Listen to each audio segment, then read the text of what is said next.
मुझे दुख और तकलीफ इस बात की है कि मैं अगर हिसार में आऊं और आपसे ये कहूं कि मुझे हिसार के किसी म्युनिसिपल स्कूल में चपरासी बना दो, तो आप कहोगे राजीव भाई आपकी क्वालिफिकेशन क्या है, और मैं कहूं मेरी कोई क्वालिफिकेशन नहीं है, तो आप मुझे म्युनिसिपल स्कूल का चपरासी भी नहीं बनाओगे। और कल को मैं हरियाणा का चीफ मिनिस्टर बन के आ गया, तब क्या करोगे?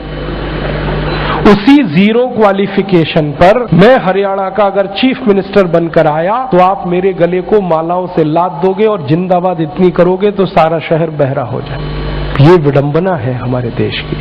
जिस व्यक्ति को मिनिमम क्वालिफिकेशन के आधार पर किसी स्कूल का चपरासी नहीं बनाया जा सकता, वो व्यक्ति मुख्यमंत्री हो सकता है, राज्यपाल हो सकता है, प्रधानमंत्री हो सकता है, राष्ट्रपति हो सकता है। विडंबना इस देश की पता है क्या है? जिस व्यक्ति ने जिंदगी में कभी खेत में हल नहीं जोता वो कृषि मंत्री। सालों साल इस देश में शिक्षा मंत्री ऐसे लोग रहे जो कभी स्कूल नहीं गए पढ़ने के लिए। मैं बस नाम नहीं ले रहा हूं, बाकी आपको सब पता है। इस देश में एक व्यक्ति ने जिंदगी में कभी चाय की दुकान नहीं चलाई, वो देश का वर्षों वर्षों वाणिज्य मंत्री रहा जिसने दुकान नहीं चलाई कभी।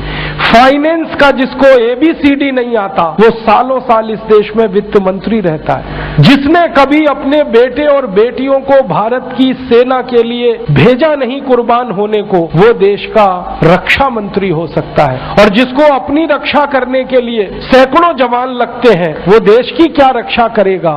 सोचो आप। जिस व्यक्ति को जिंदगी में कभी विज्ञान और तकनीकी का अंतर पता नहीं है वो साइंस और टेक्नोलॉजी का मंत्री हो सकता है, और जिसको इनमें से कुछ भी पता नहीं है वो प्रधानमंत्री हो सकता है। इससे ये विडंबना है हमारे देश की।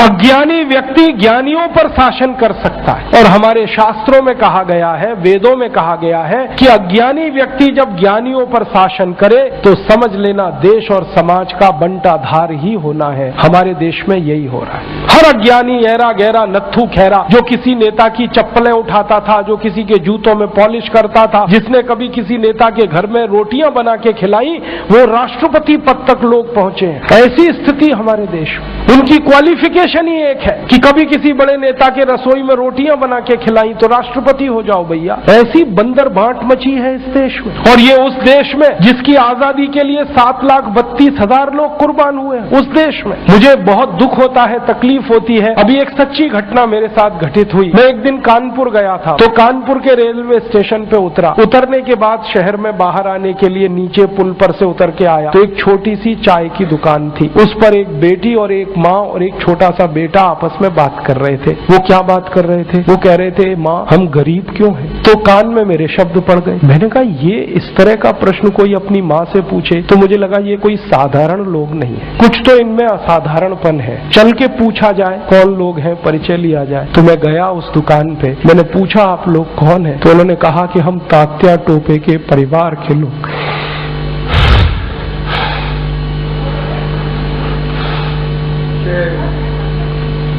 हमारे देश में तात्या टोपे के परिवार के लोगों को चाय बेचनी पड़ी और गद्दारों को सिंहासन मिले।